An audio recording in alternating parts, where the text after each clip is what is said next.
Hello dear students, welcome all of you. This is Kartar Singh here. दोस्तों, आज वाली class में हम एक फिर नई पोएम लेकर आए हैं जो आरपीएससी स्कूल लेक्चरर में इस बार मेंशन की गई है। और भी जो यूनिवर्सिटीज़ के एग्ज़ाम्स होते हैं और भी दूसरे जो एजेंसी जो एग्ज़ाम्स लेती हैं इंडिया में, उनके भी सिलेबस में जहाँ जहाँ ये है उन सब के लिए काम की चीज़ है। और हम बहुत इंपॉर्टेंट ये क्लास पढ़ने वाले हैं। ये लक्ष्मण जो पोयम है, आप देख रहे होंगे नाम से लक्ष्मण। जो लक्ष्मण पोयम है ये तोरू दत्त ने लिखी है। और जैसा कि आप इसके थंबनेल से देख रहे होंगे, ये लक्ष्मण है, ये सीता माँ है, और ये राम भगवान है, और ये गोल्डन एक डियर है जिसकी एक कहानी है। ये राम और लक्ष्मण के बीच में एक डायलॉग है जो इसको एक ड्रामेटिक इन्फ्लुएंस देता है। बहुत प्यारी अच्छी पोयम है जो तोरू दत्त ने लिखी है। तोरू दत्त ने बहुत सारी इस तरह की जो इंडियन मिथोलॉजी पे जो कहानियां हैं, रामायण, महाभारत, विष्णु पुराण, शिव पुराण, और अपने भागवत पुराण, शकुंतला, ये कहानियां इन्होंने पढ़ी अपने घर से, अपनी माँ से। और उन कहानियां जो संस्कृत में लिखी थी या जो बंगाली में इन्होंने पढ़ी, उनको इन्होंने इंग्लिश में ट्रांसलेट किया है। तो लक्ष्मण भी ये उन्हीं में से एक पोयम है। और इंडियन मिथोलॉजी पर बेस्ड है, लेकिन इसमें वेस्टर्न कल्चर का जो स्टाइल है, रोमांटिक एज का स्पेशली, वो इसमें उन्होंने यूज़ किया है। तो वेस्टर्न और ईस्टर्न, ये दोनों का मिक्स ब्लेंड इस पोयम में आपको दिखने को मिलेगा। और जिन लोगों ने रामायण पढ़ रखी है या टीवी पे देख रखी है, वो इस घटना को अच्छे से जानते होंगे। मैं इस पे अगर आपको बात बताऊं तो दोस्तों, ये घटना रामायण से ली गई है। रामायण जिसमें एक एपिसोड है, अरण्य कांड है, अरण्य कांड, जिसमें राम भगवान को वनवास हो जाता है। अगर थोड़ा और बैकग्राउंड में अगर हम चलें तो श्री राम भगवान जो थे, उनके जो पिताजी थे दशरथ, उनकी तीन पत्नियां थी, जिसमें एक कौशल्या थी जो राम भगवान की माँ थी, एक कैकई, और एक सुमित्रा, सुभद्रा, सुमित्रा, जो भी उनको एग्जैक्टली याद नहीं आ रहा, जो लक्ष्मण की माँ थी। और भरत की माँ कैकई थी और राम भगवान थे। तो ये जो कहानी चलती है, इसमें जो कैकई थी भरत की माँ, वो कुछ ऐसा ट्रिक करती है, ऐसे कोई चाल करती है जिससे जो राम भगवान थे वो बड़े बेटे थे तो उनको गद्दी मिलनी चाहिए थी। लेकिन वो कुछ ऐसा ट्रिक करती हैं कि राम भगवान को वनवास जाना पड़ता है और भरत को गद्दी मिलने की बात डिसाइड हो जाती है। जब राम भगवान वनवास जाते हैं तो उनकी पत्नी भी उनके साथ जाती है, जो सीता मैया है वो भी उनके साथ जाती हैं। और जो उनके छोटे भ्राता हैं, छोटे भाई हैं लक्ष्मण, वो भी उनके साथ जाने की कहते हैं कि भाई मैं हमेशा आपके साथ रहूंगा, आप चाहे दुख में हो चाहे सुख में हो, मैं आपके साथ चलूंगा। तो इस तरह से ये तीनों जो कैरेक्टर है रामायण के, जो हमारे प्रभु श्री राम है ये, और लक्ष्मण जो शेषनाग के अवतार हैं, और जो माता सीता हैं जो पार्वती की अवतार हैं, ये तीनों ही वन की तरफ जाते हैं, वनवास, जिसको अरण्य भी कहते हैं, अरण्य। तो इसलिए ये कांड अरण्य कांड है, जब ये तीनों जो है वो उसमें वन में रहते हैं। और वहाँ की ये कहानी है। इसमें फिर क्या होता है, एक घटना और होती है। उस जंगल में जो रावण था, एक बड़ा कैरेक्टर था जो लॉर्ड ऑफ डीमंस था और किंग ऑफ लंका था। उसकी एक बहन थी, जिसका नाम था सुरपनखा। वो जंगल में आती है और वो जब लक्ष्मण को देखती है तो उसकी खूबसूरती से मोहित हो जाती है। और वो इससे ऑफर करती है, प्रपोज करती है शादी के लिए, और ये मना कर देता है कि भाई मैं ऑलरेडी मैरिड हूँ, मैं तुमसे वास्ता नहीं रख सकता। ये एथिक्स वाला व्यक्ति था। और इसने फिर मना कर दिया। तो सुरपंखा को ये बात बुरी लगी और उसने इसको भला बुरा कह दिया। और कुछ इसकी जो सीता मैया थी उसके लिए भी कुछ भला बुरा कह दिया। गुस्से में, ये शेषनाग का अवतार था, गुस्से में रहता था, तो इसने उसकी नाक काट दी। और ये वो लेकर के रावण के पास जाती है, अपने भाई के पास, जो बहुत ताकतवर था, वो राक्षसों का भी राजा था, उनका किंग था उनका। और लंका जो सोने की नगरी थी उनका वो राजा हुआ करता था। तो वहां पर वो जाती है उसके पास और कहती, देखो तुम्हारी बहन की किसी ने नाक काट दी और तुम इतने बड़े राजा बने फिरते हो, तो ये ऐसे कैसे हो सकता है, तुम बदला लो जा करके उससे। और उसको एक बात तो बताई कि वहां पर उसकी एक भाभी भी है सीता नाम से, वो बहुत खूबसूरत है, तो तुम उसको भी अपनी बीवी बना सकते हो तब, ताकि मेरा बदला पूरा होगा। तो रावण ये बात सुनता है और वो बिल्कुल घमंड में रहता है, तो ठीक है मैं जाता हूँ बदला लेने के लिए। लेकिन उसे श्री राम भगवान के बारे में पता था कि मैं उनसे लड़ाई नहीं लड़ सकता। तो वो क्या करते हैं, अपने मामा मरीच के पास जाते हैं। उनके मामा थे मरीच, तो मरीचि जो थे उनके मामा थे, और मरीच के पास वो जाते हैं और उनसे कहते हैं कि वो क्या भेष बदलने में और रूप चेंज करने में और आवाज बदलने में बड़े एक्सपर्ट थे। तो उनसे कहता है कि तुम मेरी मदद करो। अब रावण की बात को कोई मना नहीं कर सकता, क्योंकि अगर मना किया तो दंड मिलेगा, और दंड मिलेगा तो मरना पड़ेगा। तो रावण के हाथ से मरने के बजाय श्री राम के हाथों से मरे, ये मरीचि ने सोचा। वो कहा चलो ठीक है मैं चलता हूँ। और फिर वो वहां जाता है और वो एक हिरण का रूप लेता है, गोल्डन डियर। गोल्डन डियर का वो रूप धारण करता है, और वो उसकी जो राम भगवान लक्ष्मण और सीता जिस कुटिया में रहते थे जंगल के बीच में, पंचवटी जो थी जगह, वहां पर वो जाता है। और ये जो है सीता मैया उसको देखती है, बड़ी ही ये बहुत ही फैसिनेटिंग हिरण होता है, बहुत सुंदर होता है, और उसको बड़ा अच्छा लगता है। तो श्री राम से कहती है प्रभु आप इसको लेकर आओ मेरे लिए। तो वो मना करते हैं कि नहीं यार, ये उसको पता था कि ये छलावा है, कुछ नहीं है। पर ठीक, अब स्त्री हट है, नारी हट है, तो कौन टाल सकता है पति पत्नी को बात, ना आज टाल सकता है ना पहले कभी टाल सकता था। टाल दिया तो भाई साहब घर में घोर कलेश हो जाए। तो वो रवाना हो जाता है उसको लेने के लिए। और जब वो देखता है कि यार ये तो बड़ी अजीब सी और राक्षसी है, तो वो क्या करता है फिर इसके एक एरो मारता है, और वो उससे हिरण मर जाता है। जैसे हिरण मरता है वो मरीचि का वापस रूप धारण हो जाता है। और फिर मरीचि जानबूझ करके वो राम की आवाज में, इन राम्स वॉइस, वो बोलता है कि हे लक्ष्मण, हे लक्ष्मण, हे सीते, ऐसा बोलता है। ये आवाज सीता को सुन जाती है, क्योंकि सीता को सुनाना भी चाहते थे। तो पहली बार आवाज सीता सुनती है, और वो लक्ष्मण को बोलती है लक्ष्मण तुम्हारे भाई तुम्हारा नाम बुला रहे हैं और तुम्हें वहां जाना चाहिए। वो संकट में है। उनकी जो आवाज जिस तरह से आ रही, लग रहा है जैसे कि वो संकट में है, उनकी जान खतरे में है, और तुम्हें उनकी मदद करने के लिए जाना चाहिए।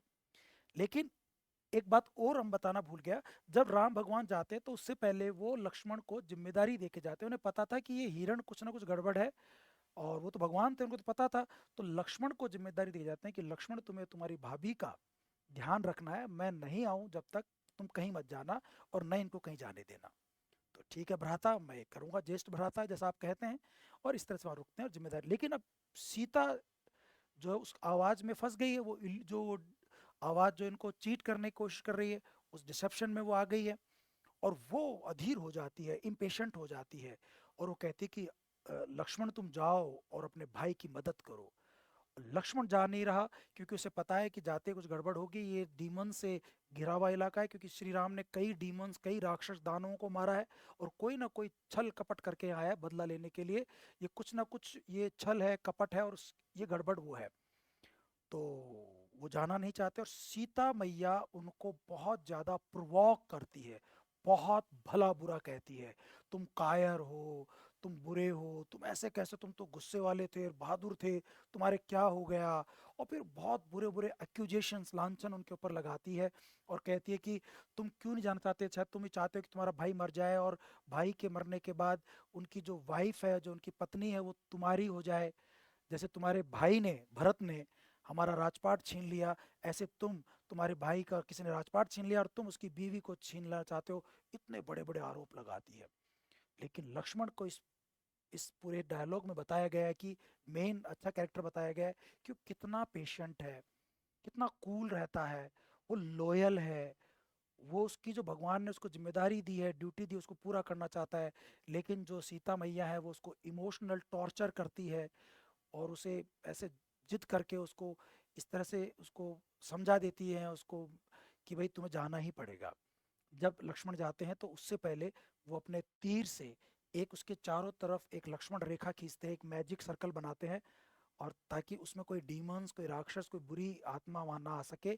और सीता मैया से कहते हैं कि मैं जा रहा हूँ अब तुम्हारे कहने से, तुम बहुत बुरा मान रही हो मैया, तुमने मुझे बहुत बुरे बुरे शब्द कहे हैं, लेकिन अब मैं जा रहा हूँ।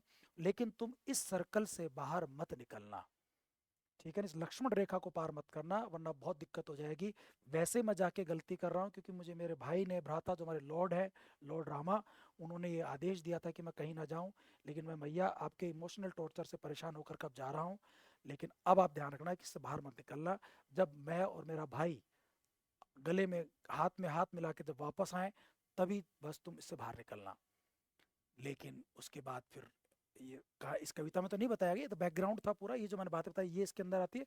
और लास्ट में फिर एक फोरकास्टिंग ये नजर आती है कि वो निकलेगी बाहर और रावण आएगा, जिसकी प्लानिंग थी उसी कहने पर ही वो मरीचि आया था। और वो फिर भिक्षा का रूप भिक्षु का रूप लेकर आएगा, उससे भिक्षा मांगेगा। और वो बाहर निकलेगी नहीं कि साहब तुम ले लो, नहीं क्या भाई ऐसे कैसे, तुम जब तक बाहर ही नहीं आओगे मैं अंदर थोड़ी आऊँगा, मैं तो एक साधु हूँ, मैं नहीं आ सकता, तुम अपमान मत करो। और अगर तुम सही कुल से हो, सही खानदान से हो, तो बाहर आकर के ही दो, क्योंकि एक भिखारी, सॉरी एक भिक्षक, एक संत तुम्हारे घर से ऐसे भूखा नहीं जा सकता। तो फिर वो उस लक्ष्मण रेखा को पार करती है और वो उसको अबडक्ट करके, किडनैप करके जो है अपने लंका में ले जाता है। तो इस तरह से ये पूरी कहानी होती है। और उसमें रामायण का एक छोटा सा एक्सट्रैक्ट, छोटा सा भाग है। ये जो हम जो पढ़ेंगे, ये इसमें बैकग्राउंड वाली सारी बातें हो गई, मरीचि वरीचि वाली सब हो गई, रावण और कोई बात नहीं है। इसमें सीधा जब राम भगवान की आवाज में वो, जब हिरण या मरीचि चिल्लाता है, हे राम, हे सीता, नहीं नहीं, हे लक्ष्मण, हे लक्ष्मण, मदद करो, तो बस वहां से कविता शुरू होती है। किस तरह से सीता और लक्ष्मण के बीच में एक डायलॉग होता है, वो बताया गया है। तो जो पोयम आप देखते हैं, ये एक संस्कृत, अपना जो रामायण है उससे ये लिया गया है। और कहीं ना कहीं तोरू दत्त का इरादा ये था कि इंडियन मिथोलॉजी में भी लोगों का इंटरेस्ट हो और वो उसको पढ़ें, और केवल वेस्टर्न कल्चर के जो एपिक्स हैं और जो कहानियां हैं केवल उनको ना पढ़ें। इस उद्देश्य से उन्होंने लिखा, बहुत खूबसूरती से लिखा, बहुत सिंपल लैंग्वेज में लिखा। अगर आप बात करें इस पूरे आ, उसकी, तो पहले मैं आपको थोड़ा बहुत बता देता हूँ तोरू दत्त के बारे में। जो तोरू दत्त है दोस्तों, थोड़ा शॉर्ट में पढ़ लेते हैं इनके बारे में, क्योंकि ये इससे आपके इसकी जो राइटिंग्स है और ये क्या स्टाइल यूज करती है वो आपको पता चलेगा। तो क्या है दोस्तों, तोरू दत्त का जो बर्थ है, ये जो पैदा हुई हैं, ये दोस्तों पैदा होती है 4 मार्च 1856 में पैदा होती हैं। और इनकी जो डेथ होती है वो होती है 30 अगस्त 30 अगस्त 1877। बस ये एक बार देखना जरूरी है। आप इसको अगर कैलकुलेट करेंगे तो केवल और केवल 21 ईयर्स ये जी। और देखो, इंडियन इंडो एंग्लियन लिटरेचर में इनका बहुत बड़ा नाम है। कहा जाता है पहली इंडियन वुमन राइटर थी जिन्होंने इंग्लिश में लिखा, जिन्होंने इंडियन मिथोलॉजी को इंग्लिश में कन्वर्ट किया और दुनिया के सामने पेश किया। बहुत अच्छा लिखती थी, रोमांटिक एज को फॉलो करती थी। हालांकि आप इनका जन्म अगर देख रहे हो तो डेट वाइज अगर हम देखें तो इंग्लिश लिटरेचर के पीरियड्स के हिसाब से देखें तो ये विक्टोरियन एज में पैदा होती हैं, विक्टोरियन एज में पैदा हुई। लेकिन इनका जो लिखने का स्टाइल था वो रोमांटिक एज वाला था। ये बहुत ज़्यादा इंस्पायर्ड थी विलियम वर्ड्सवर्थ से, ये बहुत ज़्यादा इंस्पायर्ड थी जॉन कीट से। दोनों ही रोमांटिक पोएट्स हैं। वर्ड्सवर्थ और जॉन कीट से बहुत प्रभावित थी। और वर्ड्सवर्थ से इसने नेचर पे लिखना सीखा, और जॉन कीट से इसने सेंसुअस लिखना सीखा। ये दोनों बातें आपको मिलेंगी इसकी पोयम जो सेकंड ग्रेड में चल रही है, आर कैजुरिना ट्री। उसमें बहुत खूबसूरती से इसने वर्ड्सवर्थ जॉन कीट्स को फॉलो किया, और बहुत सारे सेंसेस आपके इवॉक करती है, visual imagery, audio imagery, tactile imagery, बहुत खूबसूरत तरह जॉन कीट्स को बिल्कुल प्रॉपर फॉलो किया इसने, अच्छा सा लिखा। वर्ड्सवर्थ जैसा इसने नेचर पोएम लिखी। और उस कैजुरिना ट्री को जब आप पढ़ते हैं ना तो ऐसा मजा आ जाता है कि यार कितने लेवल की चीज लिखी है इसने। आपको ऐसा प्राउड फील होगा एज एन इंडियन कि यार हमारे इंडिया में भी कोई ऐसी एक पोएट रही है जो वर्ड्सवर्थ और जॉन कीट्स की टक्कर की लिखती थी। बहुत अच्छे से लिखा। लेकिन एक खूबसूरती थी कि ये इंडियन वर्ड्स यूज कर लेती थी, इंडियन कल्चर की बात करती है, इंडियन मिथोलॉजी की बात करती है, पैट्रियोटिज्म की बात करती है। और ये अपने आप को आइसोलेट फील करती है जब भारत में अंग्रेजों के शासन को देखते हुए। बहुत अच्छा लिखती है, इनका प्रभाव बहुत ज़्यादा है। इनको ये लिटरेचर सीखने को कहाँ से मिला दोस्तों? इनके जो फादर थे उनका नाम था गोविंद चंद्र दत्त। इनका खुद का नाम था तोरू दत्त या तारू दत्त। इसको हम हिंदी में तारू बोलेंगे, और इंग्लिश ये बंगाली थी तो उनको तोरू दत्त बोलेंगे। इनका जो जन्म था ना, वो एक्चुअली कैलकाटा में हुआ है। कैलकाटा में इनका जन्म हुआ, जो वेस्ट बंगाल में इंडिया में पड़ता है, और यहीं इनकी डेथ भी हुई थी कैलकाटा में ही। मैंने बताया आपको इनका जन्म हुआ 4 मार्च 1856। और इनके जो फादर थे गोविंद चंद्र दत्त, ये बहुत बड़े लिंग्विस्ट थे, भाषा विज्ञानी थे, ये मजिस्ट्रेट थे, ये आ, स- ब्रह्म समाज के बड़े फॉलोअर भी थे। इन तीनों का आप देखना बड़ा असर है इस तोरू दत्त के ऊपर भी।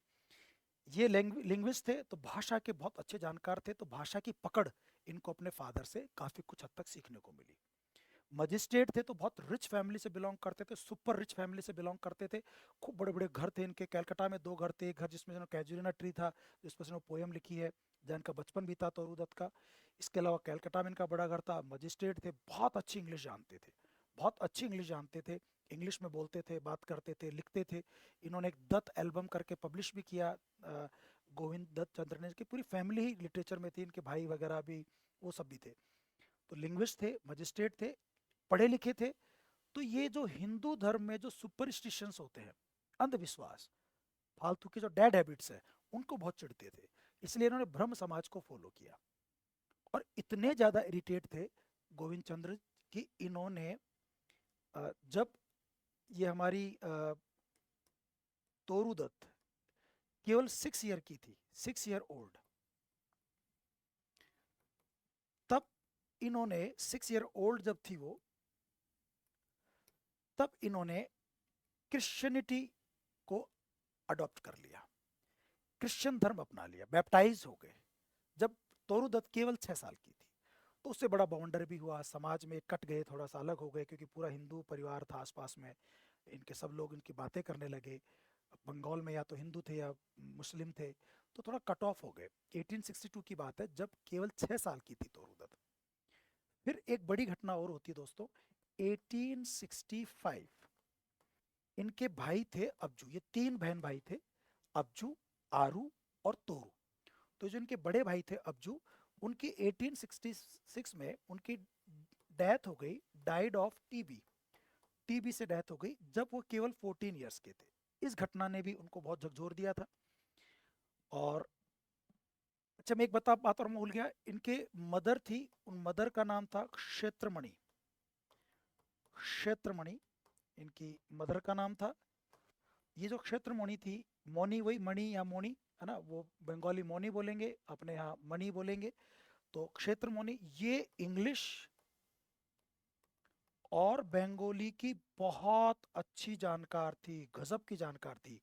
तो इनको बंगाली और इंग्लिश अपनी माँ से भी सीखने को मिली। बंगाली तो इनकी मदर टंग थी, इंग्लिश इनके फादर भी अच्छे जानते थे, इनकी माँ भी अच्छी जानती थी। और इनकी माँ जो थी ना क्षेत्रमणि, ये बहुत इंडियन मिथोलॉजी को बहुत पढ़ती थी, इंडियन मिथोलॉजी, शास्त्र वगैरह पढ़ती थी। तो इन्होंने अपनी माँ से रामायण, महाभारत, विष्णु पुराण, भागवत पुराण, भागवत गीता और शकुंतला, ऐसे काफ़ी सारी कहानियां इन्होंने अपनी जो है माँ से पढ़ी, देखी, उनको पढ़ते हुए देखा, खुद ने पढ़ा। तो वहाँ से इन्होंने लिटरेचर बहुत सीखा, खासकर इंडियन मिथोलॉजी वाला।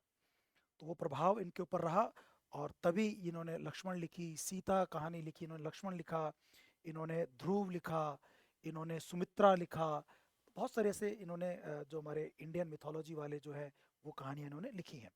हाँ, 1865 में इनका भाई एक्सपायर हो गया। 1862 में इनके फादर ने जो है क्रिश्चियनिटी ले ली, क्रिश्चियन बन गए लोग। इसलिए गोविंद चंद्र बाद में गोविंद बन गए, गोविंद डी हटा दिया उन्होंने, गोविंद ऐसे नाम। आपको 2 नाम देखने को मिलते होंगे, गोविंद और गोविंद, उसका रीजन यही है।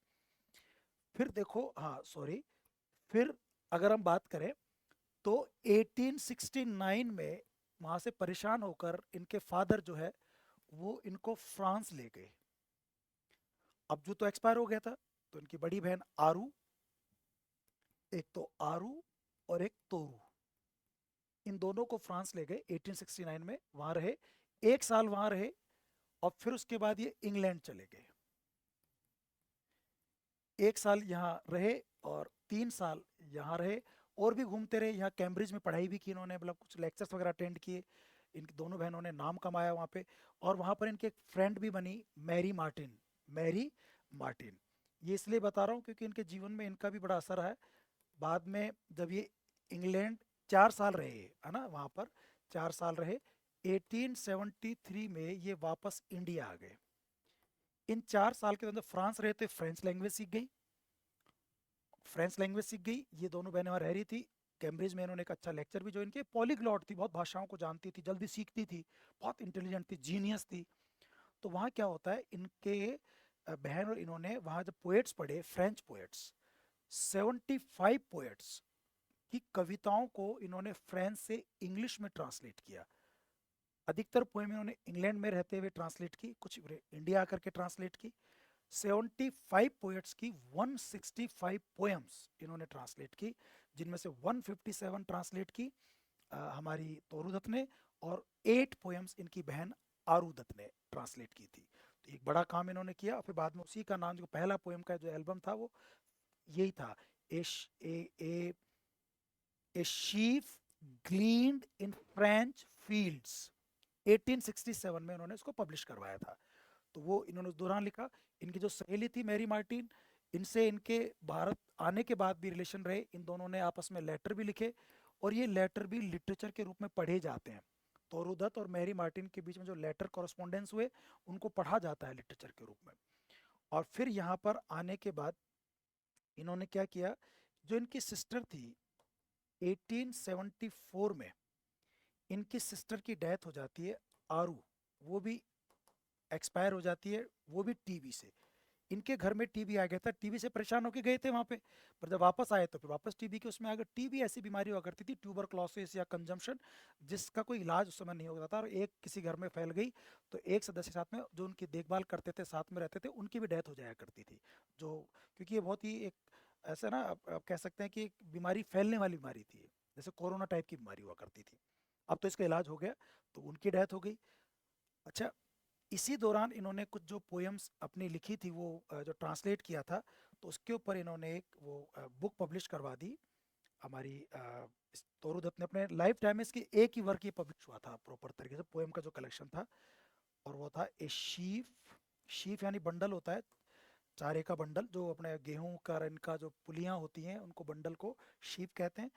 और ए शीफ ग्लीन्ड, ग्लीन्ड जो दाने बच जाते हैं खेत में, पुलिया बांधने पर जो दाने गिर जाते हैं, उनको उनको बीनना, चुगना, वो ग्लीन्ड कहलाता है। Sheaf gleaned in French field.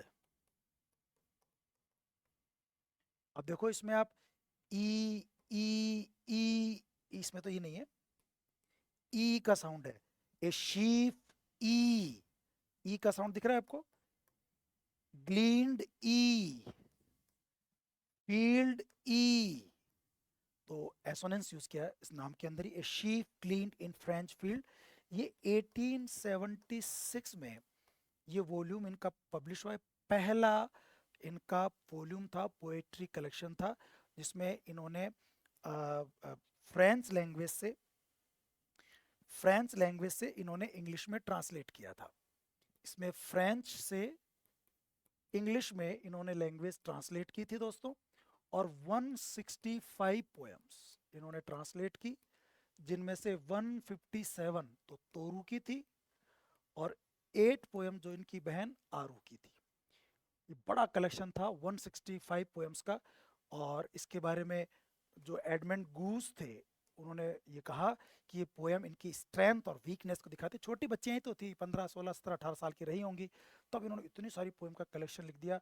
Yellow से पेज के ऊपर पब्लिश हुई थी कुछ थोड़ा सा, तो शैबी सा दिखते थे वो, पर बड़ी गजब की पोएम थी। फ्रेंच लोगों को भारत में इन्होंने पॉपुलर किया, और पहली ऐसी लड़कियां थी इंडियन जिन्होंने फ्रेंच लैंग्वेज में लिखा था और इंग्लिश में ट्रांसलेट किया उनको, मतलब बड़े अच्छे, फ्रेंच से इंग्लिश में ट्रांसलेट किया था।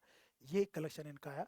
अच्छा, जब ये 19 ईयर की थी तोरू, इन्होंने संस्कृत भाषा को बहुत अच्छे से सीखा, संस्कृत लैंग्वेज। और फिर जो संस्कृत में लिखे हुए जो आप हम बात करते हैं, उन जो इंडियन मिथोलॉजी के जो क्या बोलते हैं, जो एपिक्स हैं और इन रामायण महाभारत, इनको इन्होंने पढ़ा और फिर उनको भी इन्होंने इंग्लिश में ट्रांसलेट किया और वेस्टर्न कल्चर की टेक्निक्स अपनाई और सब्जेक्ट मैटर अपना इंडिया के लिए। तब इनको इंडो एंग्लियन जो पोएट कहा जाता है, जो इंडिया के हैं, इंडियन कल्चर पे लिखते हैं लेकिन इंग्लिश में लिखते हैं। तो इंडियन इंडो कल्चर की बड़ी पोएट है इंडो एंग्लियन। और इन्होंने इनसे प्रभावित होकर के बाद में दोस्तों एक वर्क लिखा जो हमारे सिलेबस में भी है, हम जो पोएम पढ़ रहे हैं, और उसका नाम था ancient ballads and legends of Hindustan. ये अपने काम की चीज है। ये इनका 1882 में पब्लिश हुआ, इनके मरने के बाद। और मरने के बाद कोई चीज पब्लिश होती है तो उसको आप पोस्ट ह्यूमसली पब्लिश होना कहते हैं। इसमें 16 पोएम्स थी। कितनी पोएम्स थी? 16 पोएम्स पब्लिश करवाई। ये लिख रही थी, पूरा लिख नहीं पाई थी, फिर वो अधूरा रह गया था, पर जितनी भी लिख दी बाद में इनके मरने के बाद इनके फादर ने पब्लिश करवाई थी। इन 16 पोएम में दो पार्ट थे, फर्स्ट पार्ट और सेकंड पार्ट। दो पार्ट में थी ये। फर्स्ट पार्ट में 9 पोएम्स थी, 9, और सेकंड पार्ट में 7 पोएम्स थी। ये जो 9 पोएम्स हैं इसमें ही लक्ष्मण है, इसमें सुमित्रा है, इसमें ध्रुव है, इस तरह की पोएम है। सेकंड पार्ट जो था इसमें मिस सेलेना, छोटी मोटी और पोएम्स थी। इसमें ये प्रॉपर बैलेट्स और लेजेंड्स थे। बैलेड यानी जो कहानी के रूप में लिखे जाते हैं, नरेटिव के रूप में लिखे जाते हैं, इसमें कहानियां होती हैं। और आप देखना लक्ष्मण भी बिल्कुल सिंपल सी कहानी के रूप में है।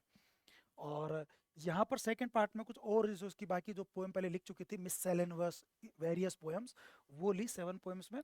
और इसमें आर कैजुरिना ट्री,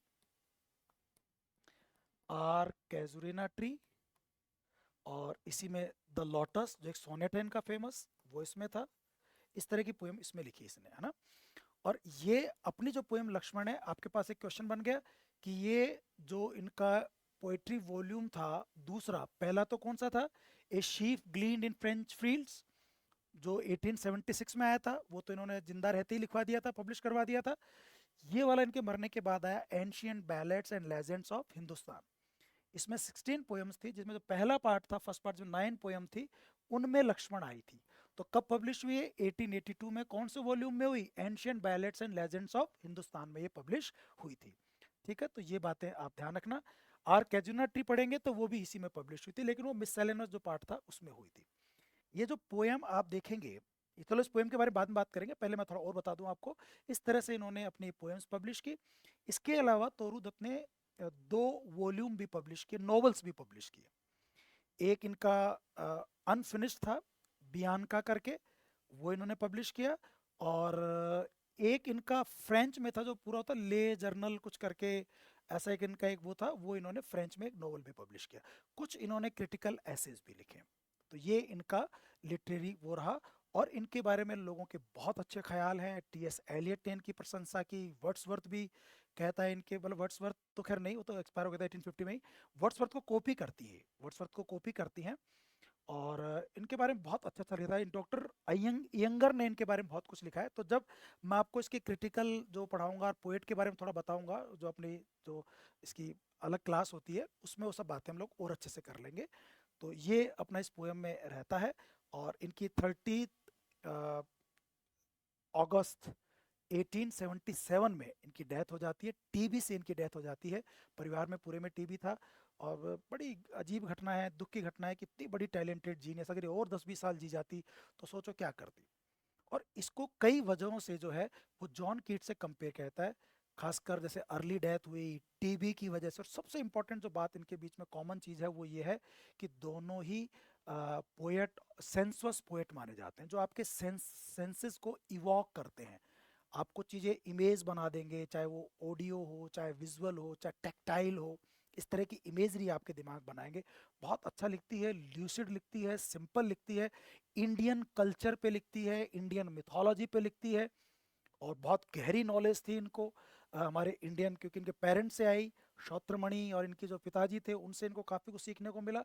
बहुत फ्लुएंट लिखती है, अच्छा लिखती है, हमें प्राउड फील होना चाहिए। और ये लक्ष्मण जो पोयम है ये तो बहुत खूबसूरत है। अब हम थोड़ा लक्ष्मण पोयम के बारे में बात कर लेते हैं दोस्तों।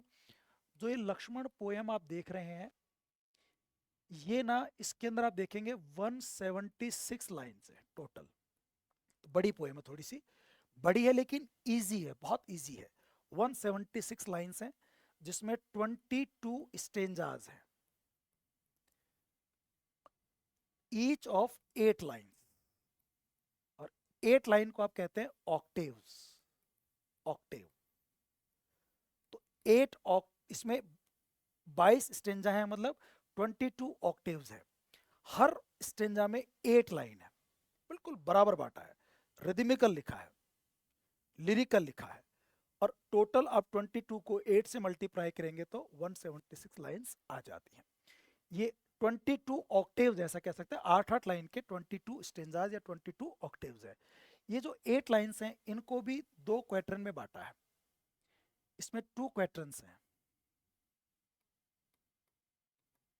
जो 2 क्वार्टरन्स हैं इसमें जो पहला क्वार्टरन होगा हर ऑक्टेव में, उसकी राइम स्कीम होगी ए बी ए बी।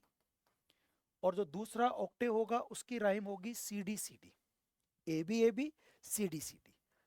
यानी कि एक छोड़ करके एक राइम करेगा। इसको हम बोलते हैं ऑल्टरनेटिव या ऑल्टरनेट राइमिंग या ऑल्टरनेटिंग राइमिंग। ऑल्टरनेटिंग राइमिंग क्या होती है? एक छोड़ करके एक लाइन छोड़ के एक लाइन राइम करता है। ए फिर दूसरे से नहीं करेगा, तीसरी से करेगा, ए बी सी डी। ऐसे एक स्टेंजा हो जाएगा, फिर अगला स्टेंजा भी ऐसे रहेगा, a b c d, a b c d. अधिकतर जो लाइंस हैं वो आयम्बिक लिखी गई हैं, अनस्ट्रेस और स्ट्रेस, और टेट्रामीटर है। 8 स्टेंजाज हैं, टेट्रामीटर, टेट्रामीटर लिखी गई है, यानी कि ऑक्टोसिलेबिक है, ऑक्टोसिलेबिक। 8-8 सिलेबल हैं, टेट्रामीटर में लिखी गई हैं। और इस तरह से ये इसका स्ट्रक्चर है। और ऑल्टरनेटिव राइम इसलिए लिखते हैं, जो क्रिटिक कहते हैं कि भाई इसमें 2 लोगों के डायलॉग है, लक्ष्मण और सीता के, तो ऑल्टरनेट पहले लक्ष्मण फिर राम, लक्ष्मण सीता, लक्ष्मण सीता। तो इसलिए इन्होंने ऐसा किया, डबल प्रभाव आए और डायलॉग जैसा लगे। तो ये पोयम जो है एक डायलॉग के रूप में है। आप ये कह सकते हैं कि इस पोयम में डायलॉग है, 2 लोगों के बीच में बातचीत है। और ये 2 लोग कौन है? एक तो लक्ष्मण है और एक सीता है। लक्ष्मण जो राम के भाई हैं और सीता जो राम की वाइफ है। इन दोनों के बीच में डायलॉग चलता है और पूरी कहानी नरेटिव रूप में है, नरेटिव पोयम है ना। तो ये नरेटिव बैलेड है क्योंकि इसके इसके वॉल्यूम का नाम ही, कलेक्शन का नाम ही है एंशियंट बैलेड्स, जो पुरानी कहानियों की, पुरानी जो कथाएं हैं उनकी कहानियों को नरेट करती हैं। तो ये बैलेड है जो नरेटिव फॉर्म में लिखा है। हालांकि बैलेड में जो है 4-4 लाइन के, आपको ध्यान होगा, क्वार्टरन स्टेंजा होता है, 4-4 लाइन होती है उसमें बैलेड में। और rhyme scheme a b c b होती है। लेकिन यहाँ पर ए बी रखा गया है, थोड़ा चेंज किया है इसने, अपने साथ थोड़ा चेंज किया है। और वो इसलिए भी किया है कि क्वेटरन बात करते तो एक एक आदमी बात होती है, 2-2 इसने ले लिए ताकि सीता और लक्ष्मण की बातें आपस में हो सके। तो बैलेड के रूप में है, नरेटिव है, डायलॉग के रूप में लिखा गया है और रामायण से लिया गया है। कहानी मैंने आपको पूरी बताई दी, क्या कहानी है। इस तरह से पोयम है और इसमें बताने की कोशिश ये की गई है कि किस प्रकार से सीता जो एक महिला है वो कैसे कई बार अधीर हो जाती हैं, इम्पेशेंट हो जाती हैं। ये सीता के टाइम चला रहा है, कुछ छोटी सी घटना होती है, इमोशनल होती है तो बड़ी भावुक हो जाती है कि मेरा पति मर रहा है, क्या करें क्या करें। और फिर जल्दी रैश डिसीजन ले लेते हैं और उस चक्कर में सब कुछ गड़बड़ हो जाता है। तो वो लक्ष्मण की बात नहीं मानती है बल्कि उसके ऊपर बुरे बुरे आरोप लगाती है। और लक्ष्मण बड़ा पेशेंटली सुनता है, बहुत गुस्सा उसको होता है लेकिन वो दिखाता नहीं है। माँ की बहुत आदर करता है, माँ के रूप में देखता है। कभी उन्होंने उनको ऊपर से चेहरे से देखा नहीं, हमेशा पैरों में ही देखा। इतना सम्मान वो करते थे, जबकि वो उनके ऊपर आरोप लगाते हैं। अब ये आरोप एग्जैक्टली तो वहाँ नहीं है, ये अलग अलग जो रामायण लिखने वाले लोग उन्होंने कहा है। बट वैसे तो पुराने ज़माने में भाभी को माँ के स्वरूप में ही देखा करते थे। आज भी लोग घरों में जहाँ परंपराएं हैं वो उस रूप में देखते हैं। और उस पर आरोप लगाती हैं कि तुम इसलिए नहीं जाना चाह रहे क्योंकि तुम्हारे भाई को अगर मर जाएगा तो मैं तुम्हारी हो जाऊंगी, जैसे तुम्हारे भाई ने हमारी पूरा राजपाट ले लिया, तुम भी मुझे ले लेना चाहते हो। इस तरह के आरोप लगाती है। तो महिला जब अधीर हो जाती है, इम्पेशेंट हो जाती है, दुखी हो जाती है, तो कई बार कुछ भी बोल सकती है, लेकिन आदमी को पता होना चाहिए कि हमें इस पर गुस्सा नहीं होना है। लेकिन अब क्या करें, भाभी इतना परेशान होती है तो लास्ट में उनको जाना पड़ता है, और इसी घटना का प्रभाव होता है कि सीता को फिर रावण उठा के ले जाता है लंका, और जिसकी वजह से बाद में तो बड़ा युद्ध भी होता है। एक छोटी सी स्त्री हट के ऊपर ऐसा होता है। उस चीज़ को बताने की कोशिश की गई है कि किस तरह से आपके छोटे जल्दी लिए गए फैसले कई बार आपके लिए बहुत बड़ी कैजुअलिटी हो जाती है। लक्ष्मण की लॉयल्टी को दिखाया गया है, लक्ष्मण के पेशेंस को दिखाया गया है। इस तरह से सारी बातें इसमें होती हैं दोस्तों। ठीक है ना। तो ये पूरी कहानी हम लोग यहाँ पर पढ़ रहे हैं, ये पूरी कहानी की यहाँ बात हो रही है। आप समझ पा रहे हैं। अब मैं आपको इसकी एक एक करके जो है शुरू से ये सारा जो अपना है, मैं इस वाली क्लास में आपको 11 स्टेंजा करवा दूंगा। टोटल 22 स्टेंजाज आपके इसमें है, तो इस वाली क्लास में हम 11 स्टेंजाज करेंगे। ठीक है। यहाँ तक पूरा बैकग्राउंड और स्ट्रक्चर टोन आपको सब समझ में आ गया होगा। अब हम आगे बढ़ते हैं। देखिए शुरू करते हैं। Here we go. देखिए ये शुरुआत होती है, ये इसका पहला स्टेंजा। हर स्टेंजा में आपको 8 लाइंस मिलेंगी, और मैंने कोशिश की है बहुत ज़्यादा। कल हमारा पूरा काम इसी पर हुआ था कि हम आपके लिए इस तरह से इमेजेस बना लें कि चीज़ समझ में आ जाए। ये वो जगह है जंगल के बीच में जहाँ इनकी कुटिया है, ये सीता मैया है, ये लक्ष्मण है, और ये मरीचि जो हिरण के रूप में यहाँ आपको दिख रहा है, ये यहाँ आता है और इससे प्रभावित होकर अपने पति को भेज देती हैं। अब वो जब उसका शिकार करते हैं तो जब ये मरीचि मरता है, तो फिर वो आवाज़ निकालता है राम की, और बोलता है हे लक्ष्मण, हे लक्ष्मण, हे सीते। तब उसके बाद शुरू होती है। तो ये एक क्रिटिकल पॉइंट से कविता आपकी शुरू होती है। ये पूरा बैकग्राउंड समझ में आ गया आप लोगों को। अब इनके बीच में संवाद हो रहे हैं, बातचीत हो रहे हैं। पहली बात यहाँ पर सीता कर रही है। अब सीता क्या कहती है, देखिए। हाक लक्ष्मण हाक। हाक का 2 बार रेपिटिशन हुआ है। सुनो लक्ष्मण सुनो, रेपिटिशन। हाक यानी होता है लिसन टू, सुनिए लक्ष्मण सुनिए। अगेन दैट क्राई, उस आवाज को दोबारा सुनिए। आवाज आ रही है राम की आवाज में, जो मरीचि बोल रहा है। ये आपके दिमाग में रहना चाहिए। हाक लक्ष्मण हाक, तो घबरा गई है इसलिए 2 बार बोल रही है। तो यहाँ पर सीता मैया का जो एक ऐसे ना बहुत जल्दी से डर जाना और सहम जाना, उसको दिखाया गया है। अगेन दैट क्राई, देखो वापस आवाज आई। बहुत सिंपल है, कहानी के रूप में आपको बिल्कुल संवाद चल रहे हैं, बातचीत चल रही है, पूरी कहानी आपको समझ में आ जाएगी। अब ज्यादा कोई चीजें रही नहीं है तो क्लियर हो जाएगा। इट इज, फिर देखो 2 बार यूज होना। जब आदमी घबराया हुआ होता है, थोड़ा सा फ्रस्ट्रेटेड होता है, थोड़ा सा टॉर्चर्ड होता है, थोड़ा सा फियर्ड होता है, स्केयर्ड होता है, तो इस तरह से वो चीज़ों को हकलाते हुए 2 2 बार बोलता है, रिपीट करता है, ताकि उसकी बात को सीरियसली लिया जाए। वो एम्फसाइज करता है। इट इज, देखो देखो, ये आवाज आई, फिर आवाज आई। It is my husband's voice, ये मेरे हस्बैंड की आवाज है। माई हस्बैंड मतलब राम। और देखो सीधा संबोधित कर रही है, अपोस्ट्रफे है, आप लिख सकते हैं इसमें अपोस्ट्रफी। जब सीधा डायरेक्ट एड्रेस करते हैं और वर्ब की फर्स्ट फॉर्म में शुरू करते हैं, संबोधित करते हैं डायरेक्ट किसी को, इसे अपोस्ट्रफी कहते हैं। तो इसमें यहाँ पे आपको अपोस्ट्रफी भी दिखाई देगा। अपोस्ट्रफी, इट इज, फिर रेपिटिशन हो गया। ये मेरे हस्बैंड की आवाज है। ओ हेशन, थोड़ा जल्दी करो लक्ष्मण। हेशन, हरी अप, जल्दी करो। हेशन, मेक हेस्ट, जल्दी करो। Hasten, to his succour fly.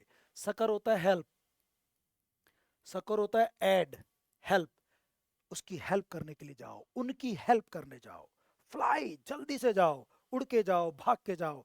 Run away to help him, ये कह सकते हैं, run away to help him, उसकी हेल्प करने के लिए भागो। No more has thou dear friend a choice.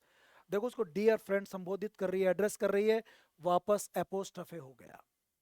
अब उसको डियर फ्रेंड बोल रही है। ये थोड़ा बहुत तोरुदत्त ने अपने हिसाब से चेंज कर दिया, इंग्लिश कल्चर के हिसाब से थोड़ा बहुत बदलने की कोशिश की, मिक्स कर दिया, ब्लेंड कर दिया इंडियन कल्चर इंग्लिश लैंग्वेज। तो नो मोर, अभी देखो पुरानी इंग्लिश है, उस समय रोमांटिक एज की, विक्टोरियन एज वाली लैंग्वेज है। हैस मतलब वैसे यहाँ पर ये दो यू है और ये हैव होना चाहिए मॉडर्न इंग्लिश के हिसाब से, बट वैसे हैज है ये, तो थोड़ा सा ये ग्रामर उस समय की है।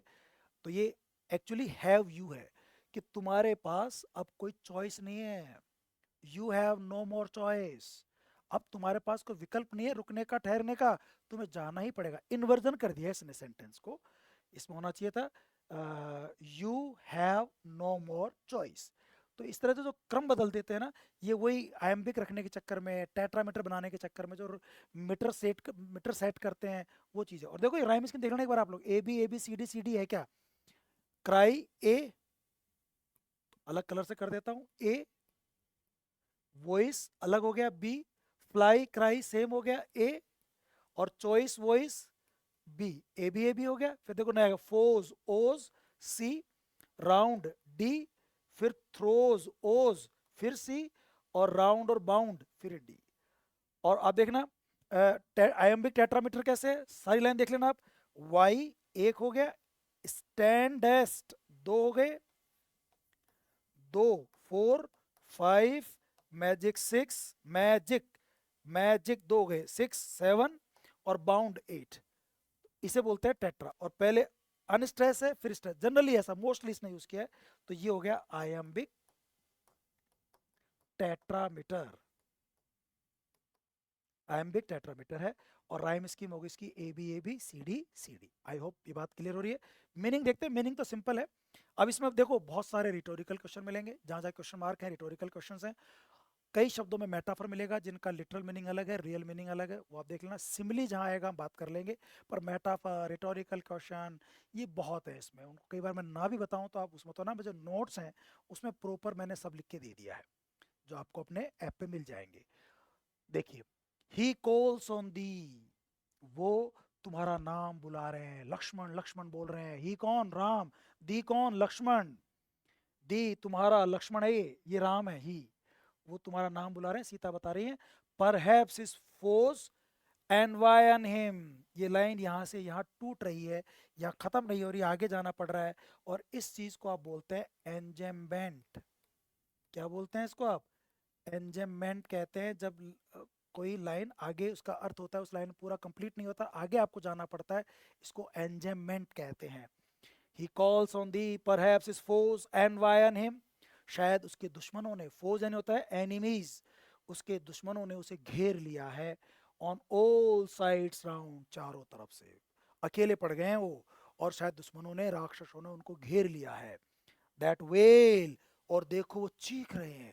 ये वेल बहुत दर्दनाक चीख होती है, ये पेनफुल क्राई, श्रीक होती है wail. It means death final throe. ऐसा लग रहा है लक्ष्मण कि वो उनकी मौत की आखिरी आवाज है। थ्रोज, वो पेन है, वो दर्द है, वो सफरिंग है। ये दर्द में उनकी आखिरी चीख प्रतीत हो रही है। अगर तुम अब भी नहीं गए तो मर ही जाएंगे, वो दुश्मनों से घिरे हुए हैं। लक्ष्मण सुनो, hark Lakshman hark, it is my husband's voice, जाओ भागो। कितनी प्यारी लैंग्वेज है, मजा है पढ़ने में ही। अगर हम ये बात ना करें ना इनके फिगर ऑफ स्पीच और मीनिंग की, तो पढ़ो तो बिल्कुल आनंद आ जाए। दैट वेल, वो जो उनकी चीख है, it means death final throes. Why stand us do, तुम अभी भी क्यों खड़े हो, जो समझ में नहीं आ रहा। क्वेश्चन पूछो, रिटोरिकल क्वेश्चन, एम्फसाइज करने के लिए, अपना गुस्सा दिखाने के लिए, इरिटेशन करने के लिए, बीच बीच में क्वेश्चंस पूछेगी, बहुत पूछेगी। ये लक्ष्मण भी पूछेगा। ये बातचीत में करते भी हम लोग, किसी बात को सीधा नहीं कह करके थोड़ा घुमा के बोलते हैं, तो उसको रिटोरिकल क्वेश्चन कहते हैं। लिटरेचर में ये फिगर ऑफ स्पीच है, जो अपनी बात को कहने का तरीका है, सीधे तरीके से ना बोल के थोड़ा क्वेश्चन के फॉर्म में बोलते हैं, और इनके आंसर लिसनर को पता होते हैं। तुम क्यों खड़े हो, एज मैजिक बाउंड, जैसे तुम पर किसी ने जादू कर दिया हो और तुम बिल्कुल जड़वत खड़े हो पत्थर की तरह, जैसे तुम किसी अंडर मैजिक स्पेल, और तुम्हें किसी पे जादू कर दिया, वो कर दिया है, और तुम जा नहीं रहे हो। ऐसे कैसे हो गए लक्ष्मण, तुम्हारा भाई मर रहा है, उसकी आवाज आ रही है मरने की, वो आखिरी क्षणों में मुझे नजर आता है, सुनाई दे रहा है। देखो पूरी पोएम में सुनाई दे रहा है वेल, और ये तो ऑडियो इमेजरी है, ऑडियो इमेजरी है। और वो दृश्य जो दिखाई दे रहा है हमको, विजुअल इमेजरी साथ साथ में चल रही है। और ये इसका पहला पहला ऑक्टेव हो गया, पहला स्टेंजा हो गया 22 में से। आगे बढ़ते हैं दोस्तों हम लोग। अब ये क्या कह रही है, देखो अब ये और ज्यादा दुखी हो रही है, उसको जाने के लिए बोल रही है सीता मैया। Is this a time for thought, ये दूसरा स्टेंजा है, और ये भी सीता बोल रही है। शुरू के 3 स्टेंजा सीता के हैं, उसके बाद फिर लक्ष्मण के शुरू होंगे। Is this a time for thought, क्या ये सोचने का समय? अरे उसकी जान जा रही है तुम्हारे भाई की, मेरे पति की, और तुम अभी भी सोचने में वक्त खराब कर रहे हो। Is this a time for thought, O God, गढ़ यानी पहन लो, धारण कर लो, आप गर्ड करो, गर्ड यानी आप जो है वो धारण कर लो, दाई ब्राइट सॉर्ड, उठा लो, पिकअप कर लो, पिकअप अटैच कर लो, जोड़ लो, डाल लो अपने साथ। ऐसे अस्त्र वस्त्र डालने के ऐसे ना, तीर बाण लगा लो और ऐसे तलवार का वो मयान में डाल लो और रवाना हो जाओ। अभी भी सोच रहे हो? गर्ड, अटैच कर लो अपनी तलवार को अपने साथ, दाई ब्राइट शॉट, तुम्हारी चमकीली तलवार को, जो किसी के ऊपर प्रहार करे तो गला कट जाए, बिल्कुल धारदार चमकीली तलवार जिसकी चमक ऐसे हो रही है, जो शार्प है बिल्कुल। एंड टेक दाई बो, और तुम्हारे धनुष को भी उठा लो। देखो ये बो है अगर आप देख रहे हो, और ये इनकी सोड है अगर आप देख पा रहे हो, ये इनकी सोड है और ये इनका बो है। उठाओ। He heeds hears, H H H, alliteration है, एलिट्रेशन। देखो वो सुन ही नहीं रहा, he heeds, he heeds not, वो ध्यान नहीं दे रहा। हीड्स, टू टेक नोटिस, किसी का ध्यान देना, to take notice of, take notice of, वो देखो ध्यान ही नहीं दे रहे हैं। हियर्स नॉट एनी वर्ड, मेरे तो कोई शब्द ही नहीं सुन रहा लक्ष्मण। मैं, वो क्यों नहीं सुन रहा? भगवान प्रभु श्री प्रभु राम का उनका आदेश है कि तुम्हें कहीं नहीं जाना है, तुम्हें यहीं रुकना है और अपनी सीता मैया तुम्हारी जो भाभी हैं उनका तुम्हें रक्षा करनी है, बचाना है राक्षसों से, क्योंकि चारों तरफ हम दुश्मनों से घिरे हुए हैं। क्योंकि श्री राम वहाँ दानवों का वध कर रहे थे, तो वो सब लोग एक साथ उन्होंने ग्रुप बना लिया हो और हो सकता है वो मारने के लिए आ जाए, तो तुम लक्ष्मण जरूर रहना यहाँ पे। इसलिए वो ध्यान नहीं दे रहे, और सीता को इस बात बहुत बुरी लग रही है। He heeds not, hears not any word, वो सुन नहीं रहे हैं, कोई शब्द पे जवाब नहीं दे रहे हैं। ईवल हैंग्स ओवर अस, और हम पर खतरा मंडरा रहा है। ईवल, दानव, बुराइयां, बैड ओमेंस, वो हम पर जो है लटक रहे हैं, हैंग ओवर हो रहे हैं, हम पर छा रहे हैं, खतरा मंडरा रहा है। मेटाफर है। खतरा कैसे मंडरा रहा है साहब, कैसे मंडरा है, कैसे लटकेगा? अरे भाई खतरा है, और चारों तरफ राक्षस है, और उनसे घिरे हुए हैं हमारे श्री प्रभु राम, उनको तुम बचाने नहीं जा रहे हो। ही evil Hanks over us, metaphor है इसमें कि भाई हम पर खतरा है। आई नो, मैं जानती हूं। अब देखो, स्विफ्ट इन डिसीजन, जल्दी से डिसीजन लो, सोचो मत ज्यादा। प्रॉम्प्ट इन डिड, उस जल्दी से काम करो। ये दोनों एक ही मतलब है, स्विफ्ट और प्रॉम्प्ट। और फिर आगे देखो, ब्रेव अनटू रैशनेस, रैशनेस वही शब्द, 3 शब्द आगे जैसे। स्विफ्ट, तेजी से काम करना, प्रॉम्प्ट क्विक, तेजी से काम करना, फास्ट, और रैशनेस, जल्दबाजी में तेजी से बिना सोचे समझे काम करना। ये तीनों शब्द जो है दोस्तों, ये एक ही मीनिंग है।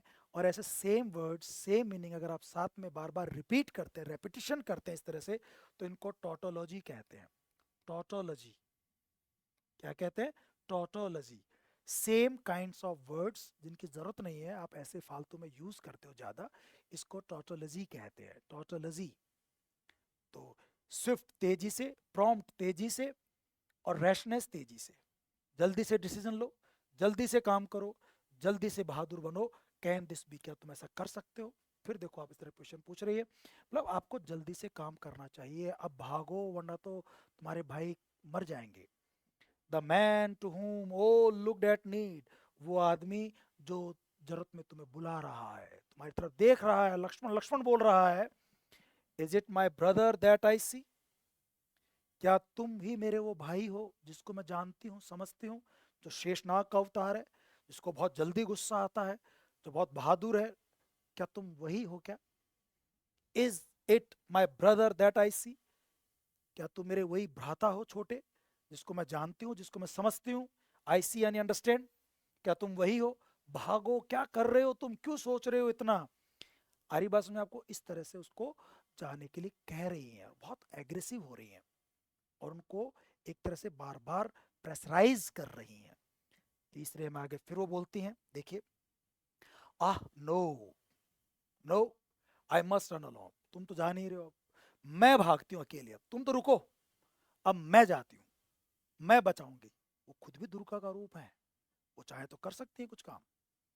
मैं जाती, पर एक पत्नी होती है ना, कि जब एक माँ पत्नी अपने बच्चों को डूबते हुए जब देखती है, तो चाहे उसको तैरना नहीं आता, वो कूद जाएगी और चाहे बच्चों साथ खुद भी मर जाए, लेकिन वो उनको डूबते हुए नहीं देख सकती।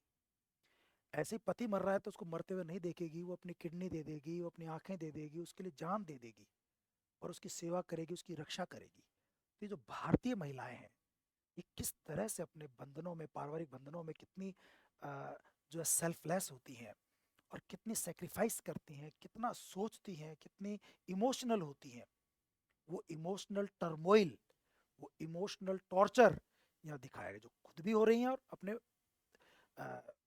देवर को भी कर रही है, अपने ब्रदर इन लॉ को भी कर रही है, अपने भाई को भी कर रही है। कभी इनको भाई से संबोधित करती हैं, कभी इनको फ्रेंड से संबोधित करती हैं। Ah no, I must run alone, नहीं, अब मैं काम करती हूँ, मैं खुद ही भाग जाती हूँ, खुद ही जाती हूँ रक्षा करने के लिए। For further, F F, alliteration, for further here I can not stay, अब बस मैं रुक नहीं सकती, अब मैं इसके आगे नहीं रुक सकती। आर दो, देखो ये आर्ट आर है, आर्केइक लैंग्वेज में दो यू है ही, पुरानी इंग्लिश है। Are you transform to blind dumb stone, देखो फिर ये मेटाफर यूज कर लिए, क्या तुम ब्लाइंड डम स्टोन में बदल गए हो, ऐसे मैजिक बाउंड की तरह खड़े हो, तुम हिल डुल नहीं रहे हो, कुछ भी रिएक्ट नहीं कर रहे हो। आर दो transform to blind dumb stone, क्या तुम ब्लाइंड डम स्टोन हो गए हो, क्या तुम पत्थर में चेंज हो गए, क्या वो रियल में पत्थर में चेंज हो गया। बट जैसे पत्थर कोई रिएक्ट नहीं करता, जैसे पत्थर न बोलता है और न वो देख पाता है, ऐसे तुम भी साइटलेस हो गए हो, तुम भी ईयरलेस हो गए हो, तुम भी टंगलेस हो गए हो। You can not speak, you can not move, you can not act, you can not speak, you can not see. What have become of you, तुम्हारा क्या हो गया आखिर, किसने जादू कर दिया तुम पर, तुम कैसे बदल गए हो। आर यू ट्रांसफॉर्म, क्या तुम चेंज हो गए हो, ट्रांसफॉर्म्ड यानी आर यू चेंज्ड, क्या तुम बदल गए हो। ब्लाइंड डम स्टोन, जो न देख सकता है न बोल सकता है, एक मेटाफर का यूज किया। Wherefore this impious strange delay, wherefore का मतलब ये वाई है, पुरानी इंग्लिश में यूज किया जाता था। Why this impious strange delay, तुम ऐसा डिले क्यों कर रहे हो जो इम्पायस है, पायस होता है पवित्र, होली, जो अनहोली है, जो पवित्र नहीं है। स्ट्रेंज, बड़ा अजीबो गरीब ऐसे बिहेव क्यों कर रहे हो, क्यों देरी कर रहे हो भाई, क्यों इतना सोच रहे हो, जाओ ना, बचाओ ना अपने भाई को, मेरे पति को। क्या ब्लाइंड डम स्टोन की तरह खड़े हो, क्यों ऐसा एक गलत घोर पाप करने की कोशिश कर रहे हो, ऐसा अजीब गरीब व्यवहार क्यों कर रहे हो Lakshman. That cry, that cry, देखो फिर आवाज आई, क्योंकि उधर से मारीच, उनकी तो प्लानिंग थी ना, रावण के कहने से कि तुम ऐसे बुलाना, राम आ जाएगा, फिर लक्ष्मण भी आ जाएगा और वो अकेली होगी, फिर मैं उसको उठा ले आऊंगा। ये प्लानिंग पहले से है उनकी। सीता इस बात को नहीं समझती है, लेकिन राम भगवान इस बात को जानते थे, लक्ष्मण इस बात को भी जानते थे, कहीं नहीं लक्ष्मण भी भगवान के अवतार थे। तो दैट क्राई, देखो फिर रिपीट हो रहा है, रेपिटिशन, वो चीख पर एम्फसाइज कर रही है वापस, देखो वो चीख वापस आ गई, देखो लक्ष्मण, सुनो लक्ष्मण, वो चीख वापस आ गई। इट सीम्स टू रिंग, ये रेपिटेशन लिख लेना आप लोग, स्टिल माइन ईयर्स, वापस वो आवाज मुझे कानों में सुनाई दे रही है अभी भी। आई कैन नॉट बेयर, और मैं अब सहन नहीं कर सकती सस्पेंस, वो सस्पेंस है, मैं जाके देखना चाहती हूँ कि मामला क्या है। अब मैं इस संदेह में नहीं रह सकती कि वो राम की क्या स्थिति है, क्या नहीं है, वो मर रहे हैं कि नहीं मर रहे हैं। मैं अब और इस सस्पेंस को टॉलरेट नहीं कर सकती। If help we fail to bring, अगर हम उनकी मदद नहीं कर पाए ना, अगर मदद नहीं पहुंचा पाए, सकर हेल्प एड नहीं पहुंचा पाए ना, अगर हम वहाँ हेल्प नहीं पहुंचा पाए, फेल हो गए, तो ध्यान रखना, his death at least we both can share, उसकी मौत का कारण हम दोनों होंगे। We both will be responsible for his death, हम दोनों उसकी डेथ के लिए रिस्पॉन्सिबल होंगे।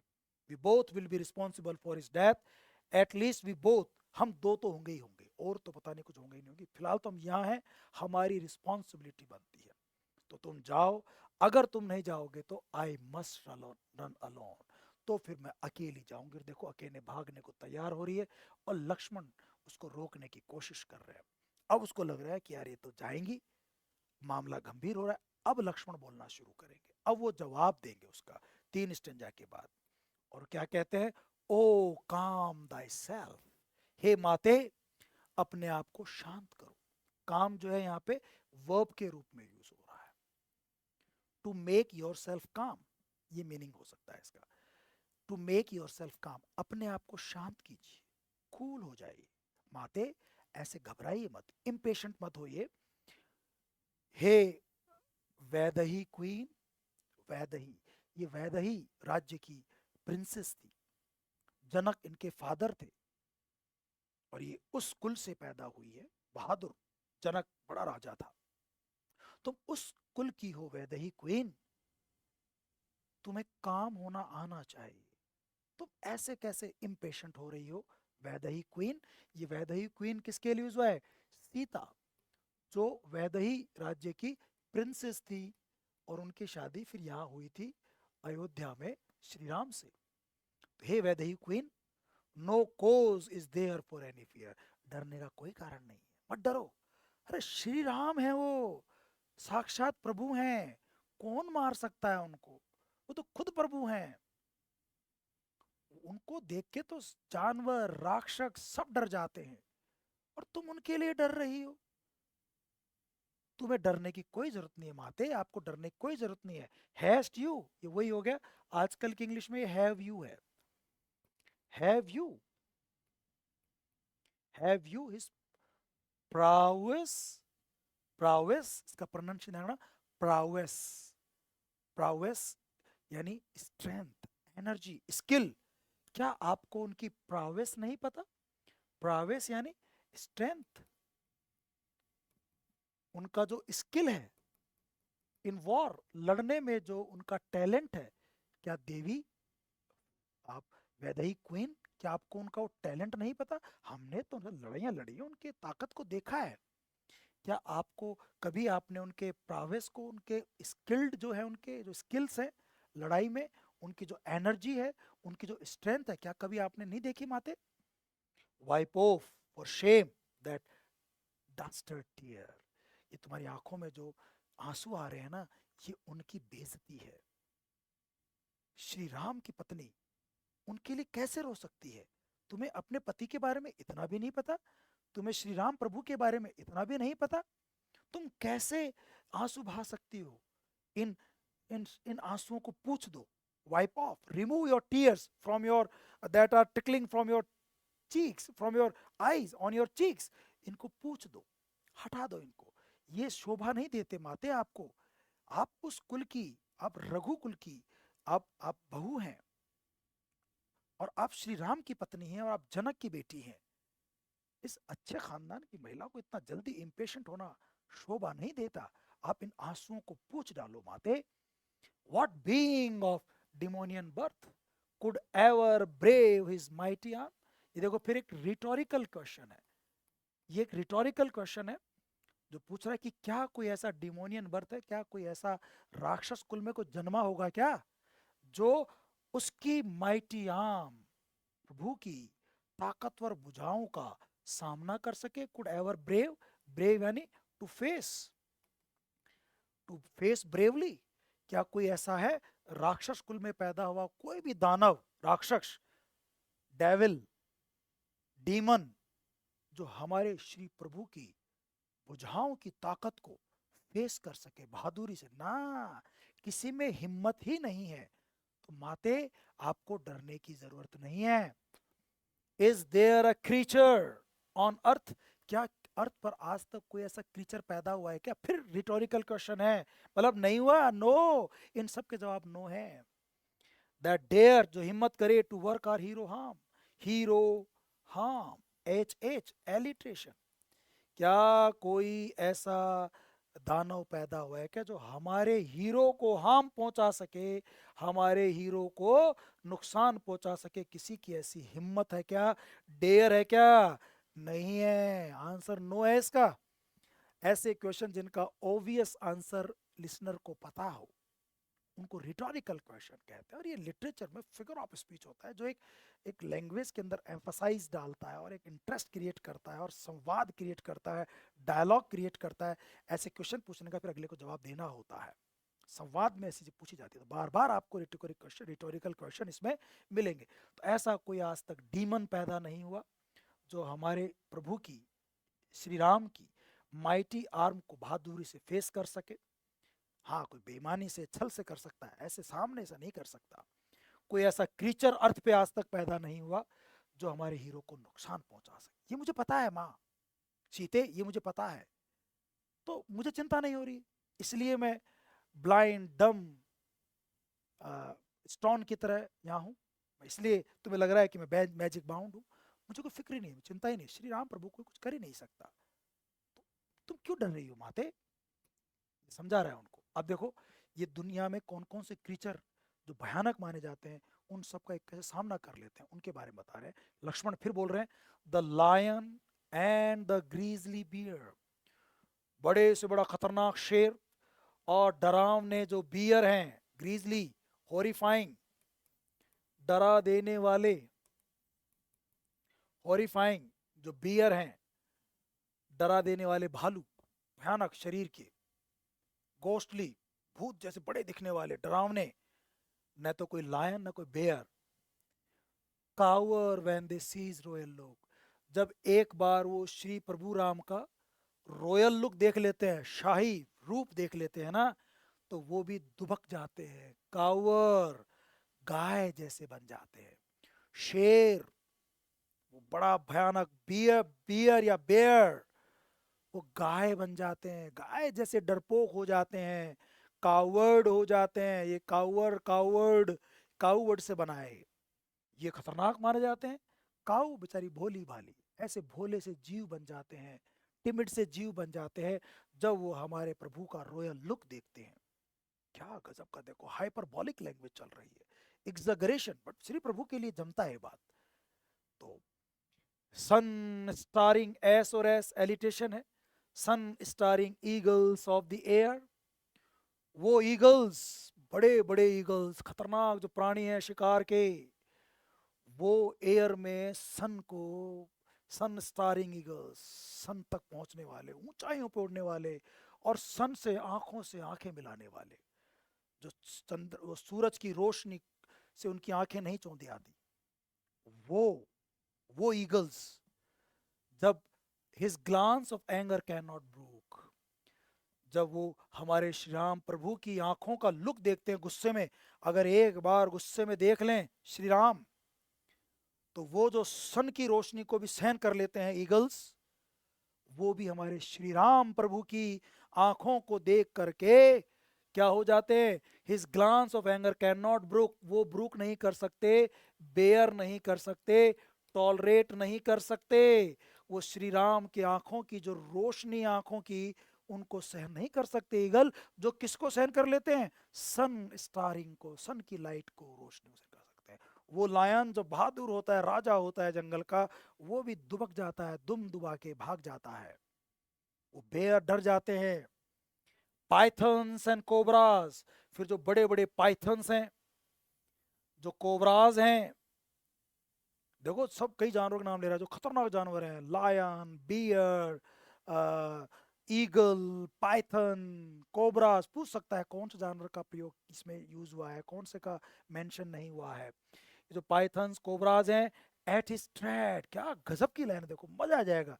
जब उनकी ट्रेड, कदमों की चाल की आहट, उन कोबराज को जो बड़े खतरनाक, अपने आप किसी को भी निगल सकते हैं, डस सकते हैं, मार सकते हैं, वो जब हमारे श्री प्रभु के चरणों की आवाज की आहट को जब सुनते हैं, to their most secret coverts glide, जो सबसे ज्यादा छुपने वाली जगह है, कवर्ट्स यानी शेल्टर, जो छुपने की जगह जहां वो शरण लेते हैं, उनके जो होल्स होते हैं, बिल होते हैं, चुप, जहां कोई उनको नहीं देख सकता, चुपचाप ग्लाइड खिसक लेते हैं वहां पे वो, मूव अवे स्टील्थली, चोरी चुपके वहां दुबक के भाग जाते हैं। यार प्रभु आ रहे हैं, इनसे तो भाई साहब अपने लड़ने की बस की बात थी, वो कुछ नहीं कर सकते अपन।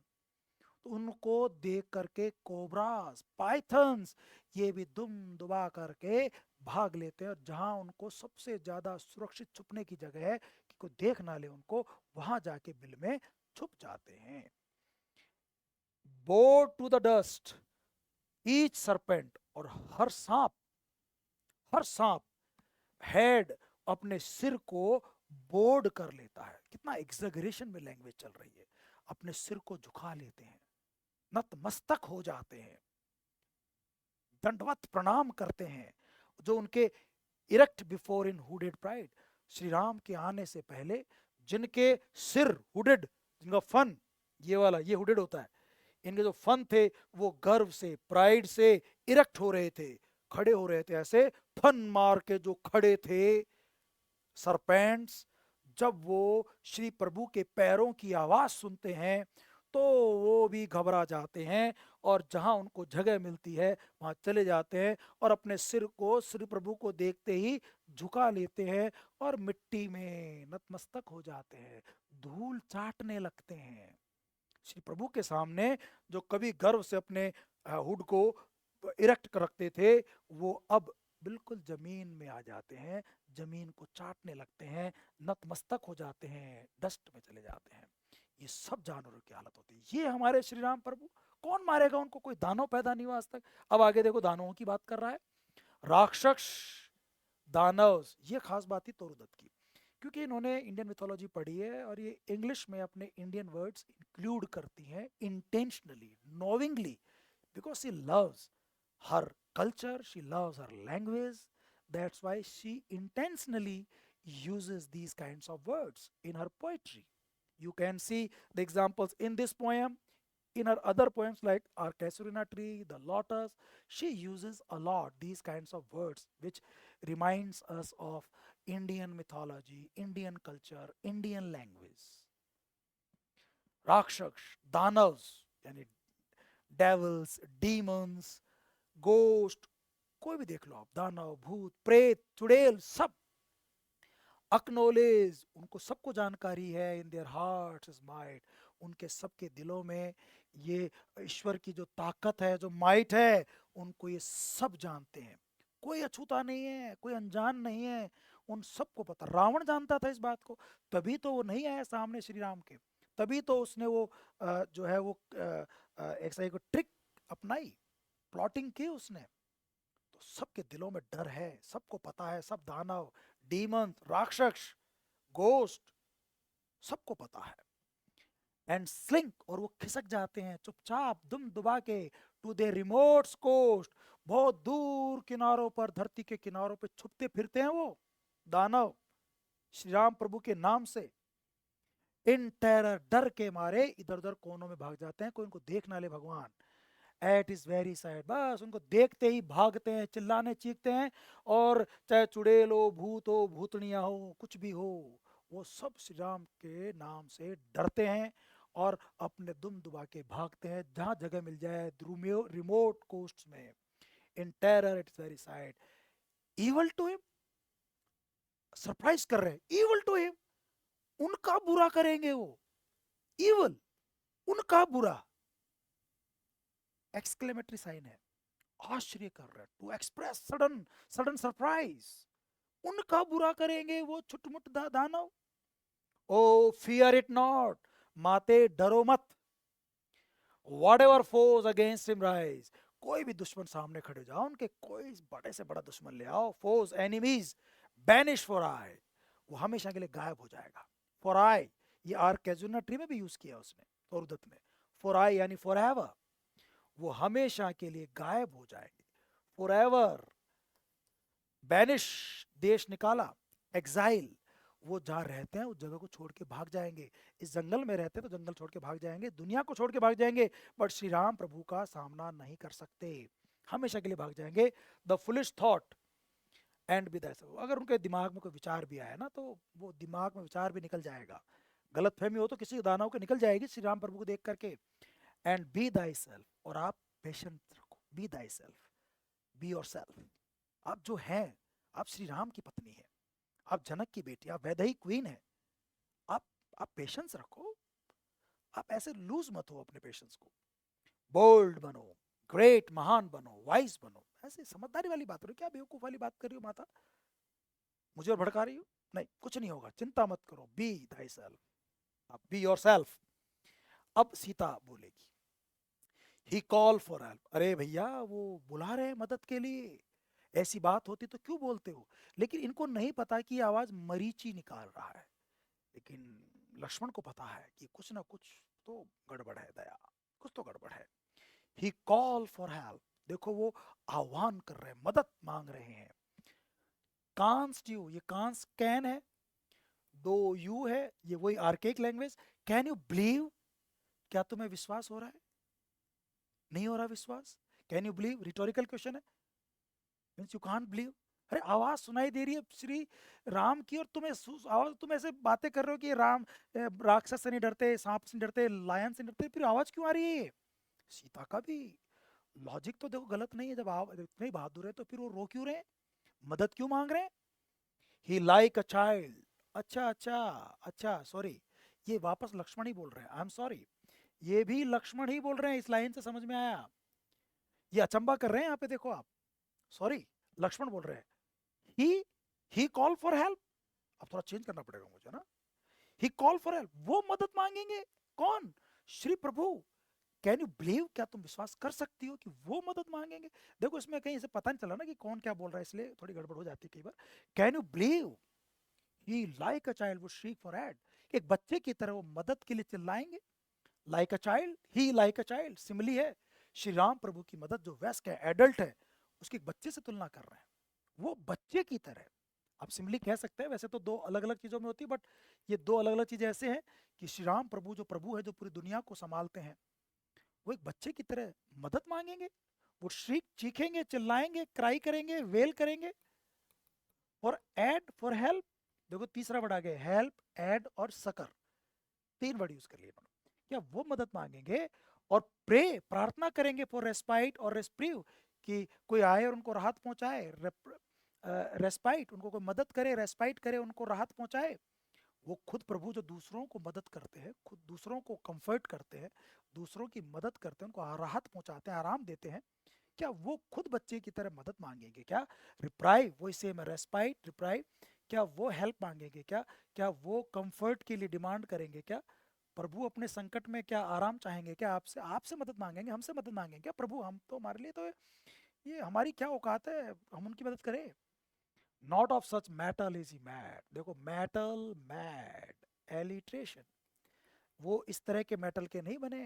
मेटल यहाँ पे मेटाफर यूज हुआ है, मेटल यानी धातु से नहीं बने, मतलब स्टफ, वो इस तरह के स्टफ से, वो ऐसे नहीं बने। श्री प्रभु का कोई ऐसा निर्माण नहीं हुआ है कि वो छोटे बच्चे की तरह चीखेंगे, चिल्लाएंगे, मदद मांगे कि आओ मेरी मदद करो, मुझे इस पीड़ा में आराम पहुंचाओ ना। माते, श्री प्रभु ऐसे बच्चे थोड़ी है, आपको विश्वास करना पड़ेगा, वो और मदद ना, कभी नहीं।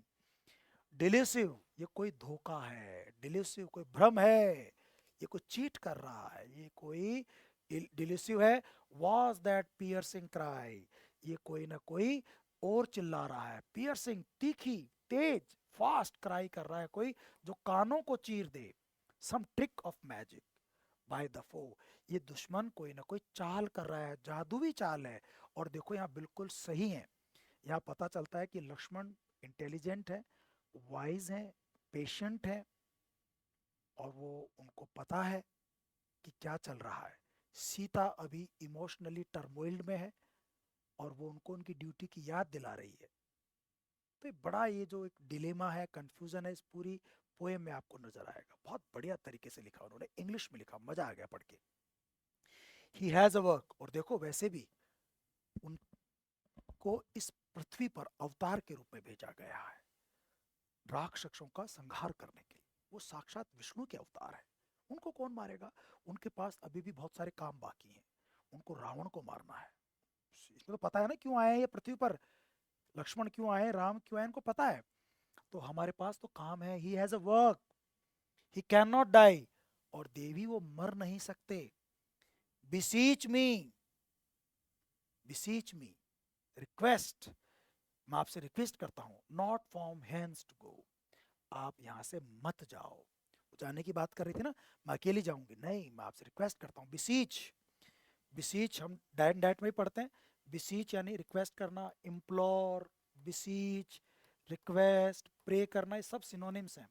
मैं आपसे देवी प्रार्थना करता हूँ, not from hence to go, hence यानी फ्रॉम हियर, आप यहाँ से अब मत जाओ, देवी आप मत जाओ यहाँ से, ऐसा वो बोलते हैं, आप मत जाना यहाँ से। For here beside thee as a guard it was commanded me to stay. फिर लक्ष्मण ही कह रहे हैं, दो लाइन पढ़ ली यहाँ पे, इस बार गड़बड़ करी, एक लाइन पढ़ के अर्थ बताना शुरू कर दिया था। फिर लक्ष्मण ही बोल रहे हैं, लक्ष्मण कह रहे हैं फॉर हियर बिसाइड दी, देखो मैं यहाँ पर आपके पास खड़ा हूँ, बिसाइड आपके बगल में, आपके by the side of you, ये दी यानी यू, ये ऑब्जेक्ट के रूप में होता है, ये दी, और जो दो होता है वो सब्जेक्ट के रूप में होता है, और ये ऑब्जेक्ट के रूप में होता है। मैं देखो ये, और बिसाइड जो होता है प्रपोजिशन होता है, और प्रपोजिशन के बाद ऑब्जेक्ट आता है, प्रपोजिशन के बाद क्या आता है, ऑब्जेक्ट। फॉर हियर बिसाइड दी, देखो मैं आपके यहाँ बगल में खड़ा हूँ, एज अ गार्ड, रक्षक के रूप में, पर प्रभु ने मुझे ये ड्यूटी दी है। It was he commanded me to stay, उन्होंने मुझे आदेश दिया था। ही मीन्स यहाँ पे श्री राम है, रामा, राम है। Commanded, ordered me to stay, उन्होंने मुझे रुकने का आदेश दिया था, ये श्री प्रभु हमारे भ्राता का आदेश है। And dangers with my life to ward, और चाहे मेरी जिंदगी को खतरा हो लेकिन मैं आपको बचाऊंगा। देखो क्या लॉयल्टी है, क्या गजब की लॉयल्टी और मैन ऑफ वर्ड्स है। टू वॉट, टू सेव, हे देवी, हे माते, मैं आपकी रक्षा के लिए यहाँ रहूंगा, जो डेंजर्स आपके ऊपर आएंगे उनको मैं अपने ऊपर लूंगा, आपको बचाऊंगा, ये प्रभु ने मुझे ड्यूटी दी है, कमांड दिया है, उनके आदेश पे मैं यहाँ रुकूंगा, आपके साथ रहूंगा। If they should come across thy way, अगर कोई खतरा तुम्हारे रास्ते में आया तो पहले मेरे ऊपर आएगा, पहले मेरे ऊपर से गुजरेगा फिर तुम पर जाएगा, पहले मैं मरूंगा, मैं रक्षा करूंगा। सेंड मी नॉट हैंड्स, इसलिए मुझे यहां से माते मत भेजो। For in this wood bands scattered of the giants lurk, क्या गजब की सिंपल लैंग्वेज, बहुत सिंपल ल्यूसिड लैंग्वेज है। इस जंगल में ना माते bands, bands, groups of dacoits, groups of ghosts, groups of devil spirits, groups of ghosts, groups of demons, devils, ये स्केटर्ड है, फैले हुए हैं, इधर उधर फैले हुए हैं। Scattered of the giants, giants दानव आकार के बड़े बड़े राक्षस, लर्क, और छुपे हुए जंगल में, हिडन है, छुपे हुए हैं माते, मुझे मत जाने दो।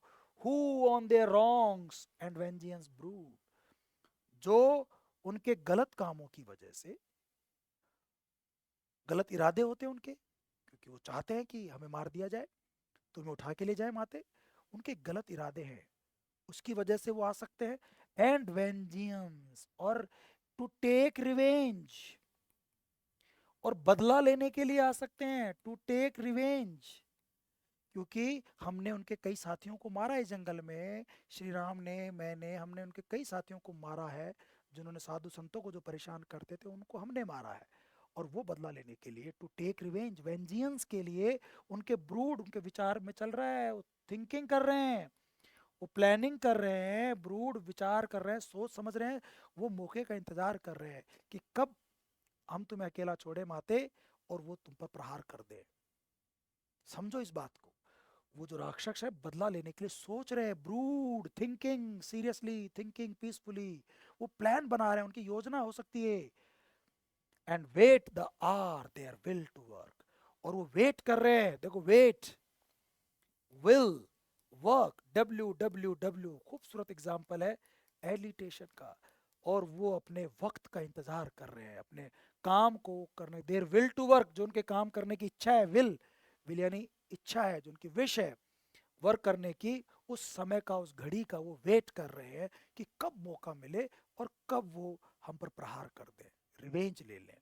तो माते उनको ऐसा मौका मत दो, समझो, समझदार बनो, वाइज बनो, ग्रेट बनो, सेंसिबल बनो, सेंसिटिव मत बनो, ऐसी बात करते हैं। Oh shame and can you make my wheel plea for. अब सीता है, देखो अब सीता बोल लगी है, अब सीता उनको बोल रही है, ये सीता का डायलॉग है। ओ शेम, शर्म करो लक्ष्मण, शर्म करो, shame on you. And can you make me wheel, कांस ये आर्केक वर्ड है, can you make my wheel, make my, M alliteration तो हो ही गया, मेक माई व्हील, क्या तुम मेरे भले के लिए रुक रहे हो, इसलिए नहीं जा रहे हो तुम, मुझे बहाना बना रहे हो, मेरे को ढाल बना के तुम रुकना चाह रहे हो। मेक माई व्हील, व्हील यानी वेलफेयर, क्या तुम मेरे वेलफेयर के लिए, क्या तुम मेरे भले के लिए, क्या तुम मेरी वेल बीइंग के लिए रुक रहे हो, क्या ये बहाना बना रहे हो लक्ष्मण मेरे लिए। अब प्ली, प्ली यानी एक्सक्यूज बना रहे हो, ये जो तुम रिक्वेस्ट कर रहे हो, बात कर रहे हो मेरे लिए, फॉर लिंगरिंग, तुम यहाँ इसलिए लिंगरिंग कर रहे हो, इसलिए you are staying here, that's why you are staying here, इसलिए तुम डिले कर रहे हो, मामले को अटका रहे हो, यू आर स्टेइंग हियर, इसलिए देरी कर रहे हो क्या, अच्छा मेरे भले के लिए। अरे भाई वो मर गए तो मेरा काहे का भला होगा। नाउ आई नो, अब मुझे पता चल गया व्हाट यू आर, अब पता चल गया तुम क्या हो लक्ष्मण। सीधा संबोधित कर रही है, अपोस्ट्रफे, इसे बोलते हैं अपोस्ट्रफे। अब मुझे पता चल गया, and I feel far better were an open foe, और अब मैं अच्छे समझ गई, आई फील फार बेटर, देखो ये लाइन यहाँ जाके यहाँ, और ये एंजेमेंट है, साफ साफ दिख रहा है एंजेमेंट, अब मैं समझ गई। फील फार, एलिटेशन भी है क्योंकि लाइन तो वही है ना, ये उसी में कंटिन्यू है तो एलिटेशन भी है। अब मैं आई फील फार बेटर, अब मैं बहुत बढ़िया समझ गई, वर एन ओपन फो, तुम तो साफ साफ दुश्मन हो, तुम तो खुले दुश्मन हो, तुम मेरा बहाना बना के यहाँ रुक रहे हो, तुमसे तो फिर अपना कोई छुपा हुआ दुश्मन अच्छा है, तुम तो ओपन फो हो, एनिमी हो। 8-2 मतलब आर यू अ कावर्ड, क्या तुम कायर हो लक्ष्मण, कावर्ड हो। आई हैव सीन, देखो फिर वो एंजॉयमेंट हो रहा है, एंजॉयमेंट बार बार आ रहा है क्योंकि डायलॉग्स में लगातार बात चलेगी तो एंजॉयमेंट तो करना ही पड़ेगा, तो इसको तो आप देख लो, ये तो पूरी कविता मिल जाएगा आपको।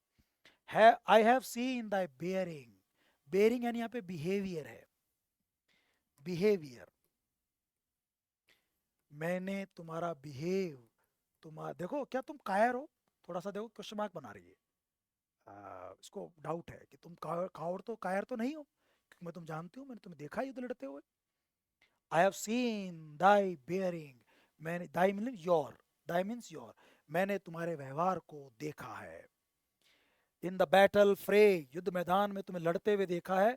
Where flew the death fraught arrows की, जहां तुम्हारे मृत्यु के जो बाण हैं, तुम्हारे बाण ऐसे होते हैं कि उनमें मौत होती है छिपी हुई। डेथ फ्रॉट एरोज मेटाफर है, तुम्हारे एरो ऐसे होते हैं जब छूटते हैं तो जान ही लेकर आते हैं, तुम्हारे डेडली एरोज हैं। एल्स एड आई जज दी सो टुडे, वरना तो मैं तुम्हें आज जज कर लेती कि तुम तो कावर्ड ही हो। But then thy leader stood beside, अब देखो ये इस पर डाउट कर रही है, अच्छा वो तुम्हारे लीडर थे, दाई लीडर श्री राम, वो रामा थे, श्री राम थे, स्टूड बिसाइड जब वो तुम्हारे बगल में खड़े होते थे। Dazzles the cloud when shines the sun, तो कुछ वैसा ही है, देखो मेटाफर यूज कर रही है, तो जैसे एक सन की उपस्थिति में एक बादल डेजल करता है, शाइन ब्राइटली, डेजल यानी शाइन ब्राइटली, जो चमकता है, शाइन ब्राइटली जो चमकता है, क्लाउड व्हेन शाइन्स द सन, जब सूरज होता है तो बादल चमकता है, तो इसी प्रकार से, इसी प्रकार से जो सन है वो राम है और जो क्लाउड है वो लक्ष्मण है, वो लक्ष्मण है। इसी प्रकार से जब राम तुम्हारे पास होते थे तो तुम्हारी बहादुरी दिखती थी, जैसे एक सूरज के होने से क्या दिखती है, वो जो क्लाउड है वो चमकता हुआ दिखाई देता है।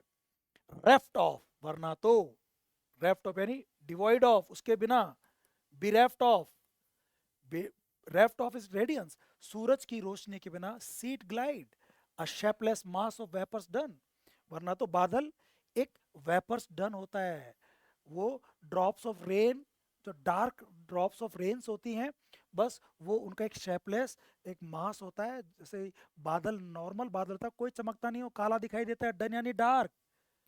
डार्क बादल जो होते हैं जिनमें पानी की बूंदें होती हैं, बस उसकी तरह शेपलेस मास की तरह वो ग्लाइड होता रहता है, मूविंग हियर एंड देयर। वो तो चमकता है सूरज की रोशनी में। ऐसे तुम भी अब इधर उधर खिसकते दिखाई दे रहे हो। वो तो जब श्री प्रभु राम तुम्हारे साथ होते थे तब तुम बहादुर दिखते थे। अच्छा, आप समझ में आया? Not the matter is for darker dyed, darker dyed alliteration. तुम आज जो है वो बिल्कुल ऐसे काले दिखते हो बिना राम के। तुम्हें कोई ताकत नहीं, तुम्हें कोई चमक नहीं, तुम्हें कोई डेजलिंग पावर नहीं है। व्हाट मेक्स द लॉथ, तुम इतने लॉथ, इतने डिले क्यों कर रहे हो? तुम इतने लेजी क्यों हो रहे हो? राम तुम इतने लेजी, लक्ष्मण तुम इतने लेजी क्यों हो रहे हो? टू लीव, देखो लोथ लीव एलिटेशन इसमें भी है, दिस स्पोर्ट। तुम इस जगह को छोड़ने में इतने लेजी क्यों हो रहे हो? इज देयर अ मोटिव दो वुडस हाइड, क्या तुम्हारा कोई इसके पीछे कोई मोटिव है क्या, कोई योजना है क्या तुम्हारी इसके पीछे? तुम क्यों नहीं जा रहे हो? क्या तुम्हारा कोई इसके पीछे छिपा हुआ मोटिव है? फिर रिटोरिकल क्वेश्चन है, बहुत बड़ा लांछन लगाने वाली इसके ऊपर। अब देखना है क्या कहती है। ही पेरिसेस, देखो वो अगर मर गया ना, ही डाइज, राम, राम अगर मर गए, वेल लेट हिम डाई, चलो मर जाए कोई बात नहीं, मर गए ना अगर, his wife henceforth shall be mine on.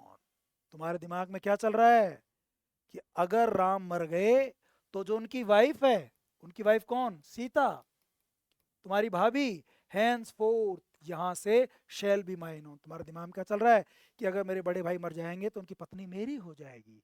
क्या ये गंदा विचार तुम्हारे दिमाग में आ रहा है क्या? Can you thought deep embedded lie, कितना गंदा लांछन लगा दिया। जबकि ये हो सकता है ये तोरुदत्त की विचार हो, या जो जहाँ से उन्हें पढ़ा हो वहीं पढ़ा हो, ये हर किसी रामायण में विचार नहीं है, ये उनके पर्सनल विचार भी हो सकते हैं, कभी अपने हिसाब से थोड़ा चेंज कर देती हैं, ठीक है ना, तो ये वो हो सकता है। बाकी हकीकत तो ये है कि लक्ष्मण ने कभी सीता के पैरों से ऊपर देखा ही नहीं था। एक बार सुग्रीव ने श्री राम को कुछ आभूषण दिखाए थे और उनसे कहा था कि ये क्या सीता मैया के हैं? तो श्री राम ने कहा हाँ हैं। वो लक्ष्मण को भी पूछते हैं, अरे भैया लक्ष्मण, क्या ये तुम्हारी भाभी के आभूषण है क्या? तो कहता है हाँ साहब, मुझे ये बिछिया जो है ना ये तो समझ में आ रही है क्योंकि मैंने देखी है उनके पैरों में, लेकिन ये और आभूषण मुझे पता नहीं क्योंकि मेरी उनके पैरों से कभी ऊपर नजर गई ही नहीं। ये सम्मान करने वाला व्यक्ति उसको ऐसे भड़का रही है कि अच्छा तुम इसलिए नहीं जा रहे अपने भाई को बचाने के लिए ताकि तुम्हारा भाई मर जाए तो मैं तुम्हारी हो जाऊं, उसकी पत्नी तुम्हारी हो जाए। With in Dai hearts most secret zone, क्या तुम्हारे दिमाग, तुम्हारे दिल के किसी कोने में, किसी अंदर गहरे जॉन में, कॉर्नर में, क्या तुम्हारे दिल में ये बात छुपी पड़ी है क्या? ये राज छुपा रखा है क्या तुमने कि तुम मेरे को हथियाना चाहते हो? जैसे अच्छा, search well and see, one brother takes his kingdom. अच्छा, आप समझ में आ रहा है, एक भाई ने तो राजपाट ले लिया, ये भरत की बात कर रही है, वन ब्रदर भरत, एक भाई ने तो किंगडम ले लिया, one would take his wife, और एक उसकी पत्नी को लेना चाहता है। देखो साहब क्या जमाना आ गया है, क्या घोर पाप हो रहा है हमारे साथ में। एक ने राजपाट ले लिया और एक पत्नी को लेना चाह रहा है। कितना गजब का आरोप लगा रही है, भयानक डरावना बेकार आरोप लगा रही हैं। ए फेयर, लेकिन भड़का रही हैं उसको ताकि कैसे न कैसे चला जाए। ए फेयर पार्ट, क्या बंटवारा किया तुमने? एक भाई ने राजपाट ले लिया पार्टीशन में और एक जो है बीवी लेना चाहता है, उसकी पत्नी लेना चाहता है। बट इट मेक्स मी शडर, मैं ये विचार तुम्हारा देख के कांप रही हूँ, शडर ट्रेमल कर रही हूँ, एंड अबोर माई लाइफ, और मुझे अपने जीवन से ही नफरत हो रही है कि देखो मैं किस खानदान में आ गई, किस परिवार में आ गई कि मेरे पति का सब कुछ छीन लिया इन्होंने। इस तरह की बात वो करती है और बहुत बड़ा आरोप लगाती है। और इस तरह से इसकी 11 स्टेंजाज आपके दोस्तों पूरे होते हैं। अब इसके जो बचे हुए स्टेंजाज हैं वो हम आगे पढ़ेंगे, उसकी क्लासेस आपको ऐप पर देखने को मिलेंगी। ये क्लास अगर दोस्तों आपको समझ में आई हो तो प्लीज़ आप लाइक शेयर और सब्सक्राइब कर दें। आई होप अच्छी लगी होगी क्लास, तो प्लीज़ प्लीज़ कमेंट जरूर कर दें। और अगर आपको एक कोर्स लेना है हमारा ग्रेड 1 का, ग्रेड 2 का, तो आप ऐप पे चले जाइए, वहाँ पे आपको कोर्स अवेलेबल हैं, ठीक है। और कोई दिक्कत हो तो ये नंबर लिखे हुए हैं, इस पर आप बात कर सकते हैं। ये केटी सर इंग्लिश के नाम से ऐप है, उसको आप डाउनलोड कर लें। चैनल सब्सक्राइब नहीं किया तो चैनल सब्सक्राइब कर लें। आई होप क्लास मजा आया होगा। Thank you so much, see in the next class, then bye bye and take care, चाओ।